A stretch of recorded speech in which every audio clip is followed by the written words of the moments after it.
I suppose there's this normalcy bias maybe that the Democrats have, that they sort of just want to get back to the parliamentary rules. In this case, certainly you have someone in Trump and those around him that have utter disregard of the rules, disdain for the rules, and even for the law. But their view is, hey, we're going to break it now. We're going to do what we want to do, and then take us to court. We'll see you there, and maybe we'll work it out in 3 or 4 or 5 years, whatever. I mean, look, that's exactly what they're doing. And I think it's important to remember, Donald Trump's party controls Congress. So when Donald Trump is doing things by executive fiat outside of the separation of powers system, it's important to understand that's a deliberate choice. Let me make it more plain.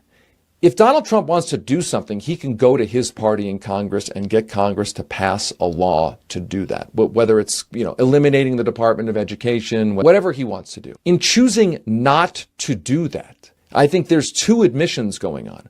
One, the much more democratic entity of government, right, where there's 435 different elections, where the sort of the people's branch of the government, the Congress. His agenda, perhaps he fears, cannot gain enough support inside of the most small d democratic entity in the government, which is a reminder that his agenda then is really out of step with what the public actually wants. Because these Congress people have to go back and talk to their constituents and get reelected every 2 years. That's one thing to remember. But the second thing to remember is that when he goes outside of that system, I think they are deliberately trying to create new norms that say that the president can do this. The president doesn't even have to go to Congress. The president is an elected king.